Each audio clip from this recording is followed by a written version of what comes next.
So today, we're going to talk about the fight to save one of the world's oldest mountain ranges. But the threat? Well, it's not what you think.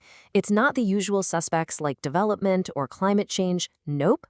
It all comes down to a single missing sentence in a law book. Wild, right? Let's get into it. Okay, I want you to focus on just one number to start. 77%. Get this. In the state of Rajasthan, a whopping 77% of all official police reports, we're talking FIRs, for illegal mining, they all come from the districts that cover the Aravalli Range. Just let that sink in. Remember that number. So yeah, this is a range under siege. And you've got to understand, the Aravallis, they're not just a bunch of pretty mountains. They're a critical ecological barrier for all of North India. But this ancient, beautiful landscape has become a hotbed for illegal activity, a place where legal mining is pretty low, but the illegal destruction, it's just rampant. And this table, wow, it really lays out the central paradox here. Look at this. The Aravalli districts, they only produce about 40% of Rajasthan's legal minerals. But they account for more than half of all illegal mining cases and a truly shocking 77% of all police reports filed against it.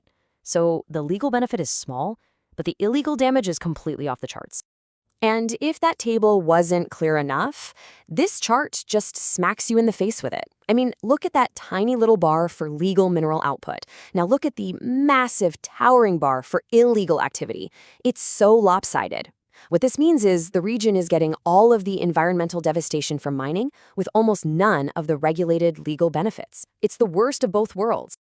So you have to be asking, how on earth is this happening? How can a problem this huge just keep going, unchecked? Well, the answer isn't just a lack of police or enforcement. No, it goes way deeper than that. It goes right to a fundamental flaw in the law itself, a legal loophole that is basically fueling this entire crisis. Yeah, let's just ask the question straight up. How is this massive scale of illegal mining even possible? And believe it or not, the answer comes straight from the top, from India's Supreme Court. Just back in May 2024, the court itself pointed out the core of the problem. There is no single, uniform, official definition of what an Aravalli hill actually is. Think about that. This legal vacuum, this gray area, is exactly what illegal miners have been exploiting for years. And here's why that ambiguity is so incredibly dangerous. If a hill isn't legally defined as an Aravalli, what happens? Well, all those special environmental protections, all the mining restrictions, poof, they just disappear.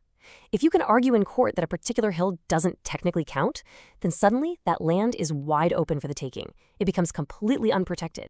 Okay, so faced with this escalating crisis, the Supreme Court basically said, all right, enough is enough. They decided to step in and solve this problem once and for all. They launched a formal search for a single, clear, scientifically backed definition that would apply to the entire Aravalli Range.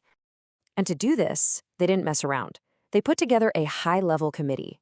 I mean, this was a serious group of experts. It was led by the Union Environment Secretary, and it included the big guns, the Forest Survey of India, the Geological Survey of India, state departments, the whole shebang.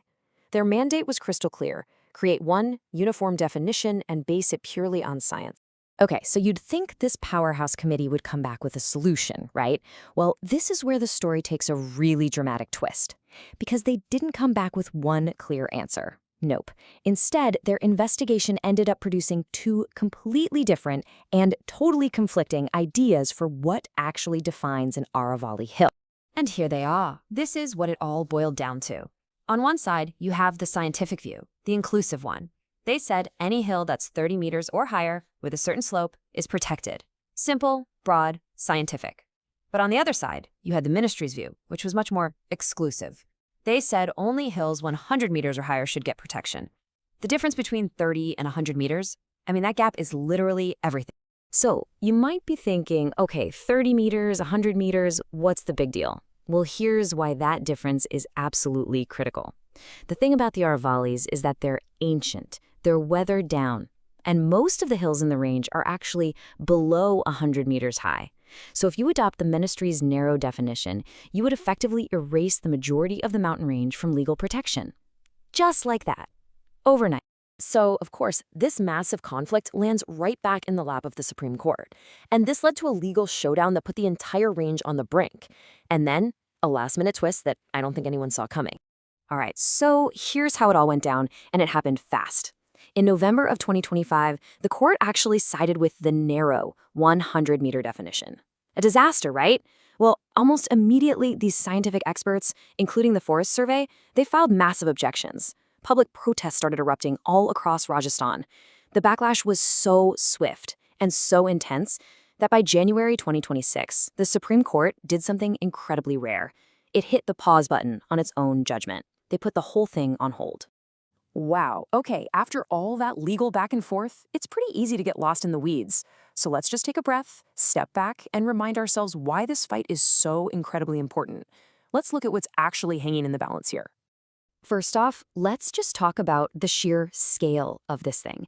In Rajasthan alone, the Aravalli Range stretches for 560 kilometers. I mean, just picture that.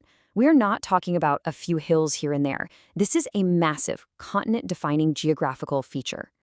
And this landscape, it's an absolute cradle of biodiversity. It is home to 16 different wildlife sanctuaries.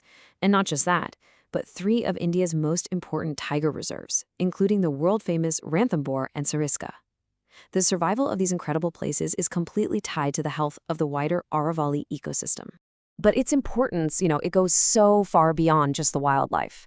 For tens of millions of people, the Aravallis are literally North India's green lung.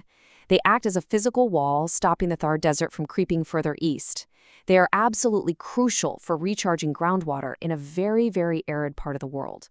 And they help stabilize the entire local climate. They are essential.